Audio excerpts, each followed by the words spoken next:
So when this is like our 6th or 7th networking event. And,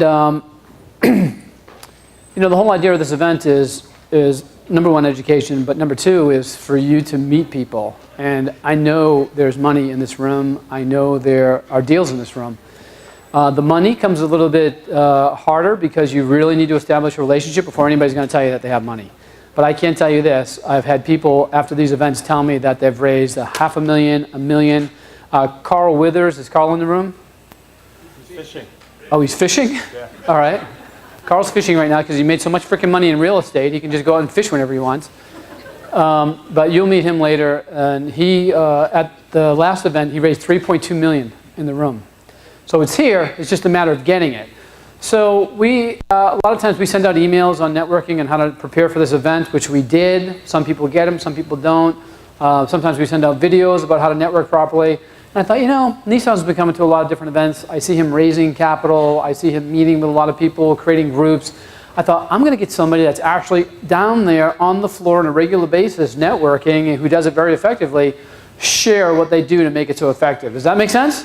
Yeah, so he put together a presentation, and he's going to give it. So let's give him a big round of applause for sharing. Right on, man. Not bad. Thank you. Good morning, everybody. Good morning. David Lindahl. Let's give it up for David Lindahl, please. I've been to many events, and it's always a pleasure coming to them because the people in the room, the quality of people at every event just keeps going up and up and up. And I'm very honored to be here. Thank you, David. The whole staff has just been fantastic. We call the office, my partner Laura and I, we call the office about 2-3 times a week, speaking to the people in the office and getting help from them. So thank you very much for putting together an awesome organization, Dave. My name is Nitzan Mosery. I'm here to talk about Networking 101. It's never about business. It's personal. It's always personal. A little bit about me. You're probably asking, who's this long-haired hippie and why is he on stage? That's supposed to be funny. Okay, all right. I got that tip from Tony, so a comedian.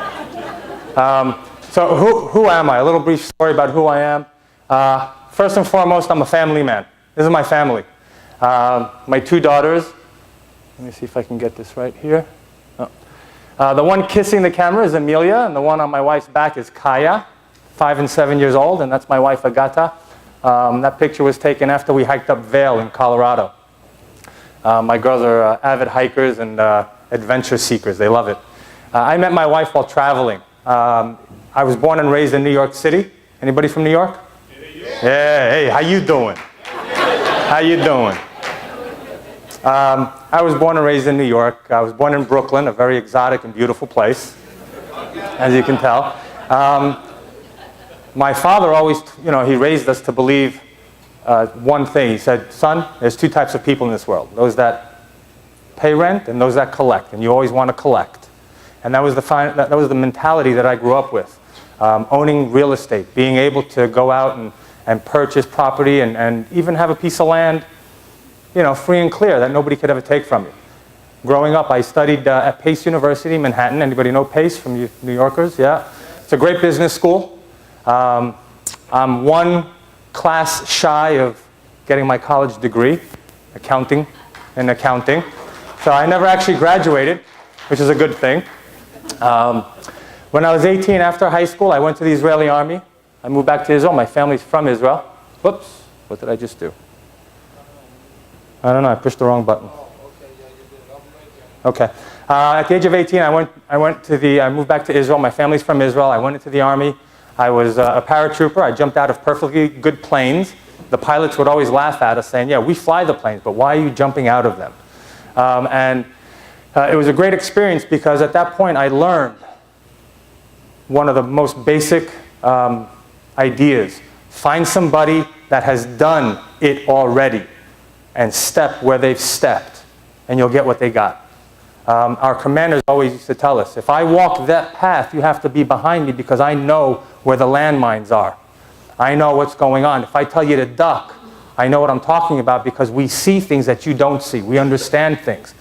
And there we go. That was me. That was me, 18 years old in the Israeli army. That was our graduation picture when we graduated basic training, 6 months of basic training. Throughout my life, I've owned many, many businesses. Currently we own 2 commercial buildings in Manhattan. I own properties in Israel. We just did a soft opening on a hotel in Chile, in Santiago, Chile, that we just had a few months ago. We bought an old castle, renovated it, and it's working very, very well. So if anybody's going to South America, to Chile, let me know. I'll get you a good room at a good price. I also started a couple of companies while getting involved with Dave. One of them is Keen Realty Solutions. It's a brokerage company. Keen stands for Kaya Emilia Agata Nitzan. They're the forefront of everything I do. They're the reason. They're my why. How many of you have a strong enough why to go out and do what you need to do? Every hand should be up. Every hand should be up, because if you don't have a strong why, it's going to be a lot more difficult to get what you want out of life. Then I went to create with my partner Laura. Laura, stand up. I want everybody to meet my beautiful partner Laura. We met through networking groups. I moved to Florida about 4 years ago from Israel because of the economy, what happened here. I knew it was a great time to get back into real estate. And I told my wife, give me 5 to 7 years, we'll go back, we'll crank it out, and then we'll be able to live really, really comfortably. And while networking, while going to all these different organizations and different groups and different seminars, I kept sitting behind her, hearing the French accent, and she turned around and said, what are you doing following me? So we started talking, and we started understanding that we had the same vision, the same goals, the same desires, and the same passion for success. And that's very, very important when you're looking for a partner, is to have that same drive, the same goals, because you both need to go in the same direction, but you also have to have complementary skills that can complement each other. So we created Cornerstone Investment Partners.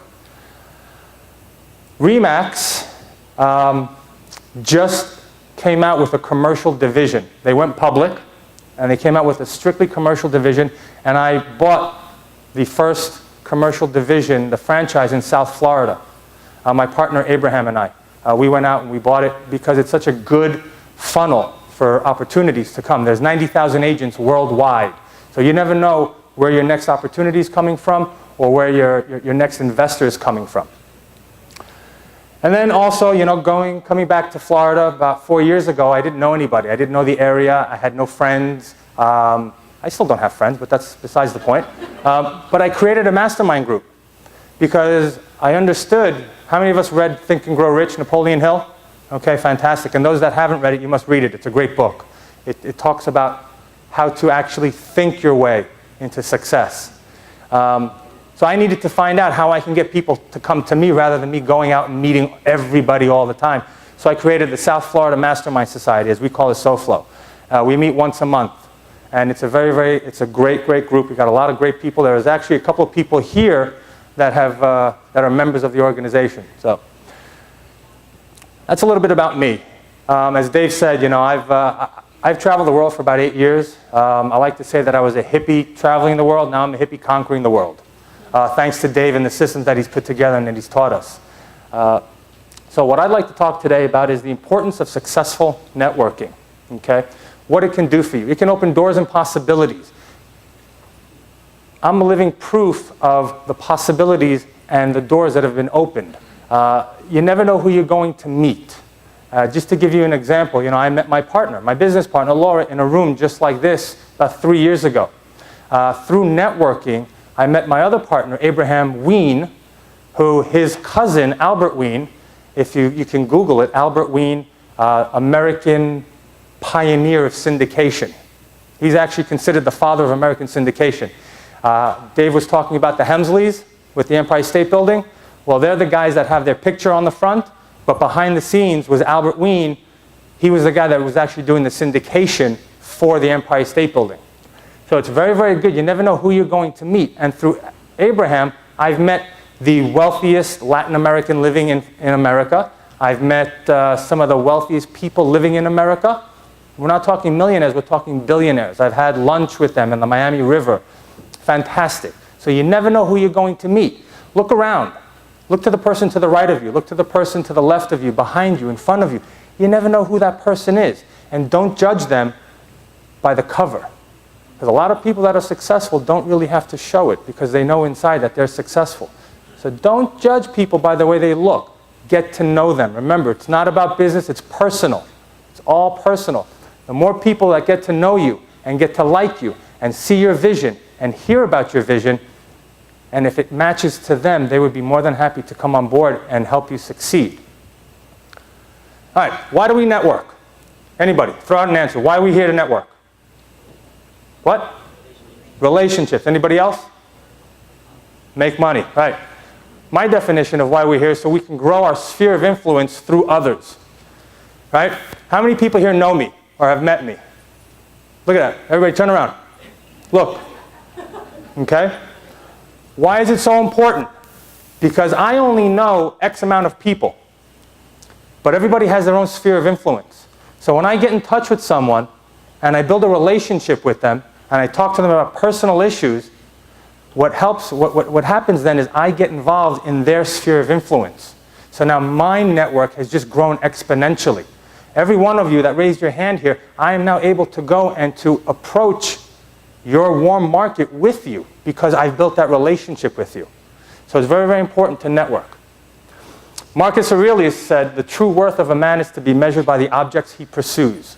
So I want you to ask yourself, these next 3-4 days, what are you pursuing?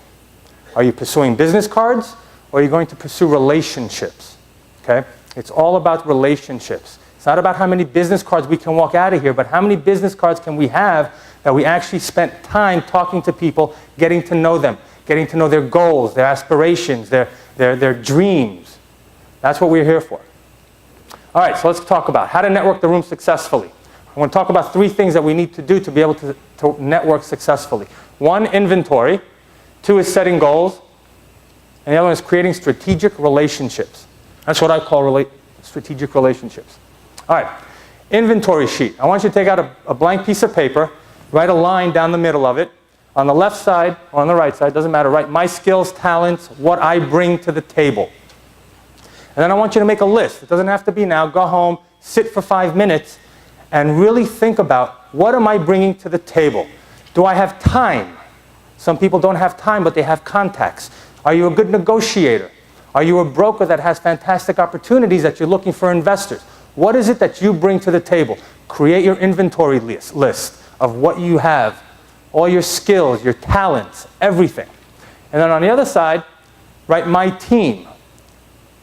And then fill in everything that you didn't write on your side and what you're looking for on the others, on your team.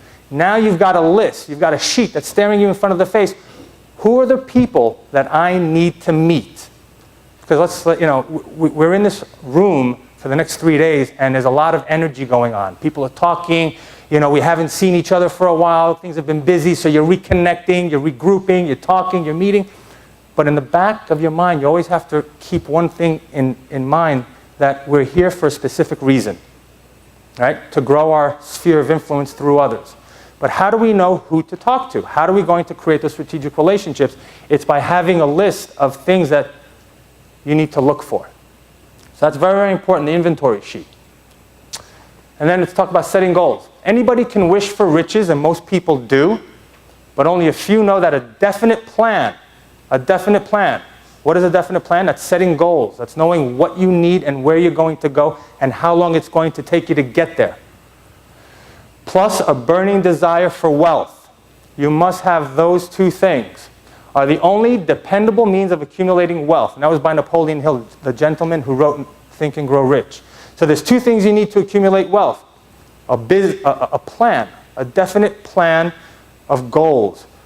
And that comes from your inventory sheet. Who do I need to meet? How many people do I need to meet to find these people? And then your burning desire. And I want you to set goals for every single day that you're here. Now, how many of you are asking yourself, Nitzan, that's fantastic. I understand setting goals in life. How many units we want and how many time and how much time, how much money per month do I want to make? These kinds of goals. But how many of you ever set goals for networking? 1 or 2 people. I want you to set goals for every single day. So you're probably asking yourself, or you're going to ask me, well, Nitzan, what kind of goals should we set? That's a very good question. I'm glad you asked that. Goals. How many business cards are you going to get? Do you want 10 business cards that are quality? Or do you want 50, 60, 100 that you talk to people and just gathered business cards? What are your goals? Quantity versus quality. Another question, another goal. How long am I going to speak to each person? We need to be very selective. Yes, we want to socialize, but don't just socialize. We're not here to socialize. We're here to create strategic relationships. So figure out the people that meet my criteria, those people maybe I'll spend 10 minutes talking to. The people that I'm just meeting that really don't fit my criteria, maybe I'll talk to them 5 minutes. And remember, it's personal. It's not business. And you let people know, hey, you know what? I appreciate us talking together, but my goal is to find someone that can help me achieve X, Y, and Z. And go forth. All right, let's talk. And the third thing is creating strategic relationships. I looked for a very long time for a good definition for a strategic relationship, and I found it. It says it's a long-term. That's the first thing, long-term. We must think long-term. It's a long-term win-win commitment. Because if you're sitting there trying to build a relationship with, how many of you know the acronym WIIFM? What's in it for me? Right. We have to get out of what's in it for me and get into what's in it for them. Okay? It's all about them. The more people that we can help achieve success, the bigger and the faster we'll achieve our success. So it's a win-win commitment between two organizations. Their sole purpose is achieving specific business objectives by maximizing the effective of each participant's resources. So you must find someone that you can synergize with, that there's a synergy, an energy that you can connect and complement each other. And that's why my business partner, Laura, and I, we work so well together. And we also partnered up with another gentleman, Bruce, who's in the back. And we've created a synergy together that we work really well. Each one of us has our positive, strong points, and we complement one another. So find that win-win strategic relationship.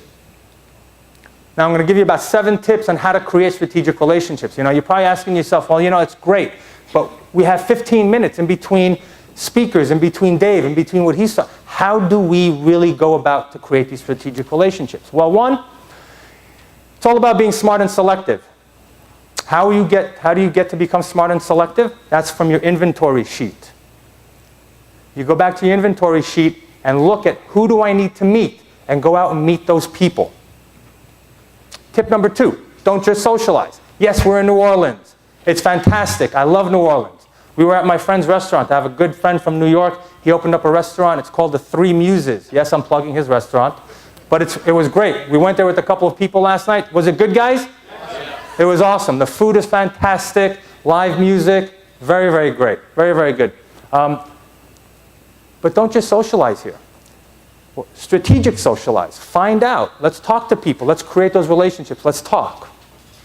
And get out of your comfort zone. Tip number 3, get out of your comfort zone. Nothing happens in your comfort zone. Why? Because we are comfortable.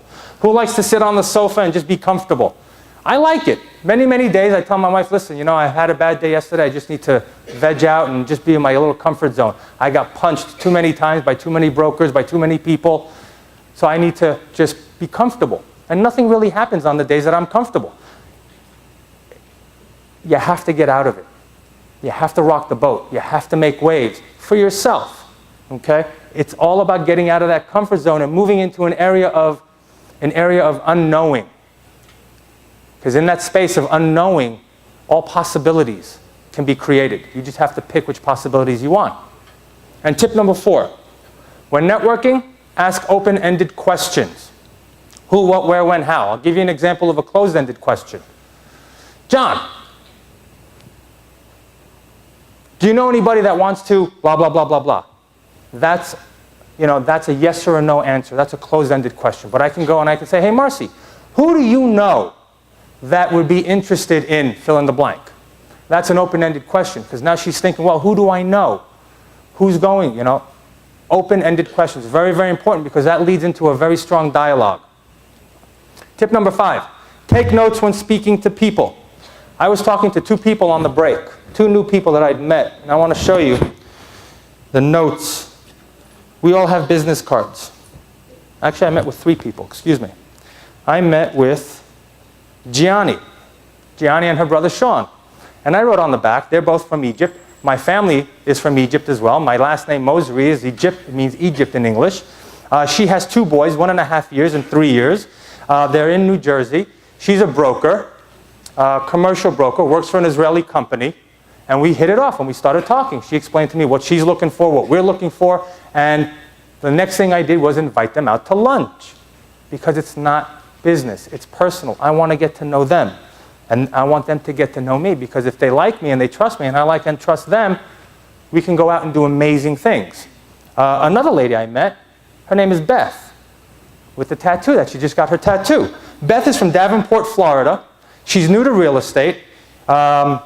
She is looking to do community restoration on houses. So if anybody here lives in an area where they have a rundown neighborhood and they're looking for someone to come in and to help restore the properties, speak to her. She's looking for you. Right now, she works with groups in the Orlando area. She does itinerary planning. She's been there for 3 years. She has a tattoo on her arm. They're looking for properties in Orlando, Tampa, in those areas. Did I get it right? Yes, sir. And then there's Judy. Judy. Judy is going to help me write my book. Okay? I've known Judy for about a year, 2 years already, seen them in and out, but I did not know that she can help me write my book.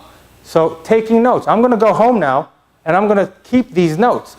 Why is it important to take notes? 3-4 weeks from now, when you've got your pile of business cards, how many of us have piles and piles of business cards, right? After a while, they all look the same. Right? After going to so many events and meeting so many people, these business cards and the names going, wow, John, which John was that? Was that John with the kid? Was that John with this? Was that Scott with that? Who is it? When you take notes, you can refer back to it and, oh yes, that's right, I remember who she is. Very, very important to take notes. I don't care where you take notes, on business cards, on your hand, on a piece of paper. Very, very important to take notes, because that shows people that you're interested, you're listening, and you're going to follow up with them in a couple of weeks, and it'll give you something to talk about. Because I can call her up and say, hey, remember we talked about your houses, and this is what we're doing, and so forth, and I'm the guy with the long hair, and blah, blah, blah. And, oh, yes, that's right. How you doing? So that's... Next thing, body language. How many of us know these people? Right? We all know them, and sometimes that happens to us as well. We kind of close up. You know, I get that also. Sometimes I find myself talking to people and I'm like this. And then I realize, okay, body language, got to open up. Because when we are open, the mind is open, the body is open, you're open to receiving as well.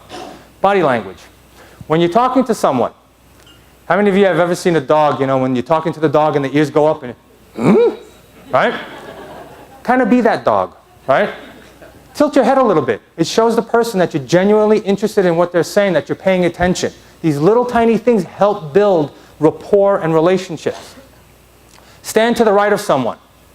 Psychologists and people have have done all these research. And they found out that when you're talking to someone, when you're either negotiating or building a relationship with someone, stand to the right.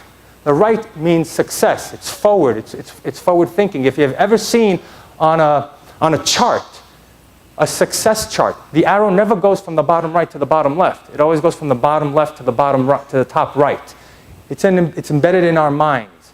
So stand to the right of the person. Also, when you're standing in front of them, it's very confrontational. You may not think about it consciously, but it's in the subconscious. So stand to the right, and also you'll be able to hear them a lot better. And if possible, make contact. I don't mean knock them down or whatnot, but put a hand on a shoulder.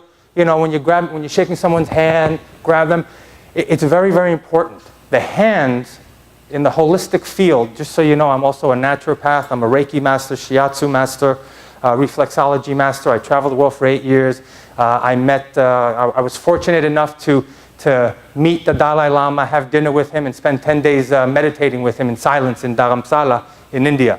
And he teaches that the hands are the extensions of our heart. So when we touch someone, it's our heart touching them. It creates a closeness. a bond that you can't do with just words. It's amazing. Try it. It's very subtle, but it's there. So try to make that little contact. It's very, very important. And tip number 7 is probably the most important tip that I can give you. Always, always find out what the other person needs and how you can help them. Because it's not about me. Yes, I'm here looking to network and to create relationships, and I'm looking for money and looking for properties and looking for more this and more that and more that. But that all goes secondary. This week, I'm here to find out how can I help you achieve your success. You know, the great master once was asked, he said, "Master, how do we achieve greatness?" And the master answered, "The path to greatness is by serving the masses. Serve the masses and you will achieve greatness." So it's not about me. How many people can I help? If 10 people walk out of this room today and are better networkers for the little things I've said, I've helped you succeed. And you know what?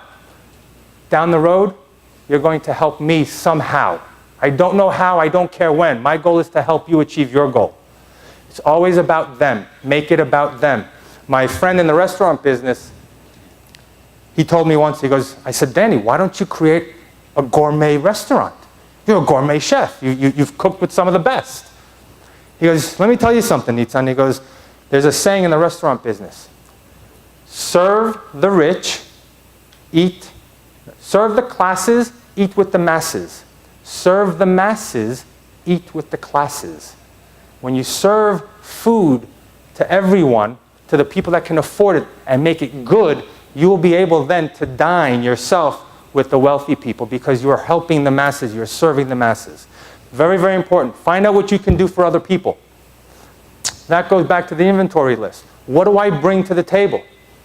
What can I help you with? If you're looking for an asset, if you're looking for investors, if you're looking to talk about numbers on a property, if you're talking about if your back went out, if you have a headache and you can't get rid of it, let me help you.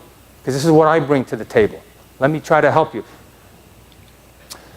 To be successful, you have to be able to relate to people. They have to be satisfied with your personality to be able to do business with you and build a relationship with mutual trust. George Ross. You guys know George Ross? Right? Trump's right-hand man. He knows something about building relationships and building business. It's all about your personality. It's all about building those strategic relationships, getting to know people. It's very, very important. I hear Dave talk about it all the time. The more people like you and trust you, they will be more likely to do business with you. Now, let's talk about actually building those relationships. Okay? Remember, it's not business, it's personal. We're in this room for 3 days. 4. A little too much Mardi Gras last night. Get to know people. I can't reiterate it enough. It's about people. It's a people business. We're in the people business. Create those relationships. I have a little 4-minute clip here. Has anybody ever seen the TV show The Office? Anybody? The Office is a show where it's about a paper mill company that sells paper, and they're really downsizing and going out of business, so they're trying to jack up sales. So here in the clip, there's the executive from the main office, and then the sales manager from the office itself, from one of the little offices. And they're going to meet a client. It's about a 4.5 clip. But I want you to pay attention to 2 different personalities. She's all business. Let's get it done now. And he's all about building that relationship. And I want you to see in the background, they start off at the daytime, and look where they end up. They start off all dressed up nicely, and look how they end up at the end. Hello, Christian? Yes, I thought that was you. Hi. Hi. Michael Scott, this is Jan Levinson Gould. Just Jen Levinson. No Gould? No. Thank you very much for meeting with us. Have you been waiting long? No, not long. Good. Jan, what happened? Michael. Is Gould dead? Michael, we got divorced, okay? I'm so sorry. You're kidding me.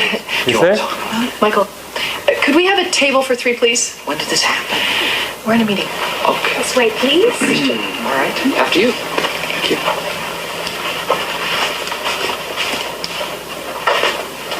I thought we could start by going over the needs of the county. Business. Right.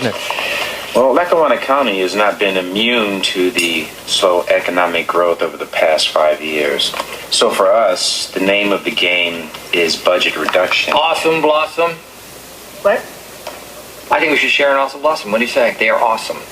Want to, Christian? Awesome? Sure. Okay, it's done. Actually, Megan, may we have an Awesome Blossom, please? Extra awesome. Now it's done. Has he said anything So, about I business? heard Not a one word. very, very funny joke the other day. You want to hear it? Christian, you don't have to listen to this. It's okay, I like jokes. Okay. Just the one. Just one joke? Okay. Well, if it's just going to be one, I will think of a different joke. Says, well, I'm an astronaut, so I drive a Saturn. And the second guy says, well, I am a pimp, so I drive a cheap escort. And the third guy says, I got you both beat. I'm a proctologist, so I drive a brown probe. Oh my God, that's funny! I almost had Awesome Blossom coming out of my nose. Can I have a vodka tonic, please? Do we? That's delicious. I love it. We would probably be upset with ourselves if we went this whole night without talking business. So Dunder Mifflin can provide a level of personal service to the county that the warehouse chains just can't match. Well, we are out to save money. What's the bottom line? That's why I wanted a signal between us, so I wouldn't have to just shout nonsense words. That's her fault. Did somebody say baby back ribs? I don't think Christian has time for that. I have Well, time. I want my baby back, baby back, baby back. I want my baby back, baby back, baby back. I want my baby back, baby back. It's funny, but look what he's doing. He's building a relationship. He's building a rapport. I decided to keep that promise that I made to her and take care of her. Jackets are off. We're getting more personal. Brings us to Jan. Truth or dare? Tell us about your divorce. Oh, no, You. Michael. You, right? Michael, please. No. No. Oh, Really. Hey, so you're not going to play? She's not playing. She's not playing the game. We've It been isn't fighting fair. for a while. Check, He please. didn't want kids. I knew that going into it, but he also knew that I did. So I guess I thought that he would change his mind. He thought that I would change mine. You didn't. I was stupid. No, you were not stupid. Gould was stupid, right? That's right. You know, you were really brave. I mean, you put your arms out there, you slit your wrist. It's true. You said, world, this is my blood. It's red, just like yours. So love me. Kenneth Road, born and raised. Spent my whole Look life where they are now. right Standing, here in Lackawanna face to County. face, I do all of not them. intend on moving. Jackets are off. I Please know this roll. place. I know how many hospitals we have. I know Listen, the it's important. schools we have. It's home, you know? I know the challenges this county's up against. Here's the thing about those discount suppliers. They don't care. They come in, they undercut everything, and they run us out of business. And then, Look at her. once we're all gone, Now she's check realizing the what's prices. going on. It's bad. It's terrible. It is. You know what? It really is. I don't know. I guess I could give you guys our business, but you have to meet me halfway, okay? Because they're expecting me to make cuts. Well, corporate's gonna go ballistic, but you think we could, Jan? There's the $1 million smile, right? Do you guys...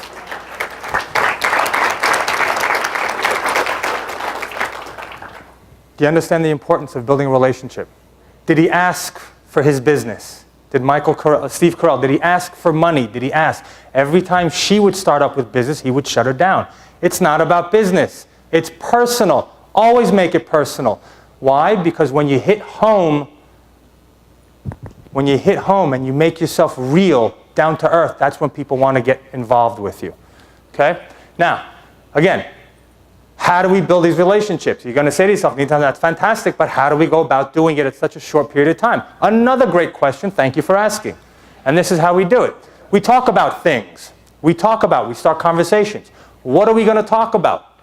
Well, I must tell you, I used to be a very, very shy person, okay? I used to walk into a room like this, and I would find the corner seat in the back, and I would sit, and I wouldn't talk to people. I was very, very shy. I had a bad attitude, actually. I had low self-esteem, low confidence. I wasn't the jock. I wasn't the best looking. I wasn't the most popular kid. I wasn't the guy on the chess team. I wasn't the smartest. I was just the average Joe kid. So why would anybody want to come up to me and talk to me, and what did I have to offer? Growing up and seeing that things changed, my attitude changed about myself. And once my attitude about myself changed, then people started looking at me differently and started talking to me differently and started treating me differently as soon as I treated myself differently. I'm not a pilot. I'm learning to fly. And my instructor always tells me, your attitude determines your altitude. Always remember that, your attitude. Whatever you think, you're right. If you think you can't do it, you know what? You're right. I'm not going to sit there arguing with you that you can't. You're right. I tell my 7-year-old, she goes, Daddy, I can't do that. Well, you're right. You can't. How about you turn it around and say, Daddy, I can do it. And start thinking of ways that you can. So, first of all, your attitude. I want everybody to walk in here after the next break with the attitude of, I can do this. I am doing it. I am successful. Because no one wants to talk to someone who's beating themselves up. We want to be involved with people who think highly of themselves, who think highly of the people around them, and who can make things happen. And if you think about yourself as that person, people will start flocking around you. So, what do we talk about in this room to people? How do we get people talking about themselves? Well, I want you to write down the word home, H-O-M-E. Write it down on the side of your page going down, one letter above the other. Home. H-O-M-E. The first H actually stands for home. When you meet someone for the first time, talk to them. Where are you from? From Arizona. Wow, fantastic. How long have you been living there? What do you like about it? What don't you like about it? What do you guys do on the weekends there? What's the weather like? Talk about home. How long have you been? Are you first generation, second generation, third generation? Talk about people's homes and where they live and where they're from. The next thing you can talk about is the O, which stands for occupation. So what do? I'm an aeronautical engineer. Oh, wow, you must love numbers. How long have you been doing that? 25 years. You must really love what you're doing, don't you? As an open-ended question, as a tie-down. You must really love what you do, don't you? Well, it's been something, blah, blah, blah, blah, blah. Listen to the way people are talking about these things. And if someone says, you know what, I hate my job. Don't talk about his job. Talk about his home. Talk about other things. But at least now you know not to talk about the job, or you can find out why they don't like their job. Is it because you're not getting paid enough? Is it because too much responsibility and not enough time? Whatever it is. Find out. Pull these things out. M, marriage. Oh, I see you got a ring on your finger. Are you married? How long have you been married? You have any kids? How many people here have kids? Great. How many people that have kids love to talk about their kids? Guys, talk about their kids. It's not that difficult. How many kids you got? How old are they? Wow, where do they go to school? All these things. The next thing, now you've covered where they're from, what they do, their relationship. What else is there to talk about? Everything else under the sun. So when you're talking to someone new and you don't know what to talk about, just remember home. Home, occupation, marriage, and then everything else. Now if you look at this, the first three things are the three things that are the deepest, most emotional things attached to people. Where they're from, their home, what's going on. Very, very deep, very emotional. Their family life, their job, do they love it, do they hate it? They bring a lot of emotion into these three things. So if you hit on these three little topics in 10 minutes, you've really created a deep, a path to get deep to someone because you've hit on such sensitive issues. And people enjoy talking about themselves. Have you ever gone and met with someone and they just started talking and talking and talking and talking and all you've done was listen? And then at the end of the conversation go, wow, you're a great conversationalist. I had a great time speaking with you. Thank you very much. They walk away and go, dude, that guy is awesome. But you didn't say a word. But you listened. People enjoy talking about themselves, so ask questions about them. H-O-M-E. Ask questions. And then what do you do when you ask a question? Listen. Listen and take notes. Remember, taking notes. It's all about taking notes so that later on you can go back to your notes and talk and remember, oh yes, I spoke to them about this and we spoke about that. Now, how do you deal with the room? There's so many people. How do you actually deal with going around and talking in the room? Well, you can do a couple of things. If you're working with a group of people, you can divide the room. Quarter, boom. I'm going to take the back, you take that side, you take this side, you take that side. Another way of doing it is arrive early. Become the greeter. Be the guy or the woman at the door. Be the first person here. And as people walk in, hi, how are you? Nice to meet you. Hey, hi, how are you? Nice to meet you. How's it going? Spend 30 seconds greeting them. Like this, it's not overwhelming. You know, you walk into a room and you see 200 people. Oh, who do I talk to? Look, everybody's in a group. Everybody's talking. Become the greeter. It's very easy to be there and have people come to you rather than you going to people. Now, all this I did because I'm not really an extrovert. I'm an introvert. So for me to go up to people is very, very difficult. I'd rather like people come to me. I'm not being snobbish. It's just very hard, very difficult. Be prepared. How many of you are Boy Scouts, Girl Scouts? Yeah? On my honor, I will do my best to God and my country. Right? A scout is trustworthy, loyal, helpful, friendly, courteous, kind, obedient, cheerful, thrifty, brave, clean, and reverent. Boy Scouts, they teach you to be prepared. Right? I was an Eagle Scout. How do you be prepared? Be prepared to take notes. Where? I don't care where, but have notes and have good notes. Hand out business cards. I've met people here that go, oh, I didn't have a business cards. I don't have business cards. It doesn't matter. Take a piece of paper, write your name, your phone number, your email, hand it out to people. Be prepared. Be prepared to give your elevator speech. Now, I'm going to give you 4 words that will trigger you to know when to give your elevator speech. You guys want to hear those 4 words? Yeah? You ready? Say yes? Yes. Great. Those 4 words are, what do you do? That's supposed to be funny, guys. Wow, I was practicing these. I got a riot in Florida. Okay. What do you do? That's your key to give your elevator speech. But be prepared. Be prepared to give it because people here want to know what you do and what you're looking for. And talk about current events. You don't have to be a genius. You don't have to read the Wall Street Journal from back to front. But understand there's things going on in the Ukraine. There's this happening here. There's this there. Who won the basketball game last night? I don't even know. But, you know, somebody won. Right? Be ready to talk about those things. Also, stand in a high traffic area. Okay? Don't stand in the corner where nobody's walking by and nobody sees you. Stand in a high traffic area. If you'll notice where I stand every single day. I don't sit. I don't sit at all. I stand in the back by the door. Why? So I can see everybody that's walking in and out because I've got my inventory sheet. I've got my goals. I know who I want to meet, but I'm not going to go around looking. Where can I find them? It's a big waste of time. I'm going to sit in the back so I can see who's coming and going. Oh, hey, I need to chat. I need to speak to you. Come on, let's go talk. The other thing it does is it lets you be seen, which is probably more important than having you see everybody. It's very important to be seen. People like to be seen. Once you're seen and people, oh yeah, I know him. I remember him. Yeah, I saw you that place. I saw you there. I saw you there. Okay, very, very important. Stand in a high traffic area. Now, a lot of people, when networking, say, hey, find the group and join the group. I feel very uncomfortable doing that.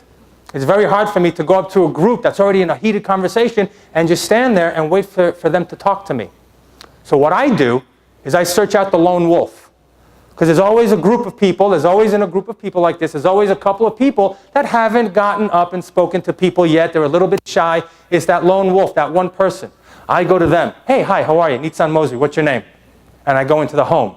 So, where do you live? What do you do? How many kids you got? And we start talking about everything else. And you know what happens then? The other lone wolves start seeing these groups and they start migrating. Now you are a part of a group talking to people. So it's very, very important. Look for the lone wolf. Start up a conversation. Start up a conversation.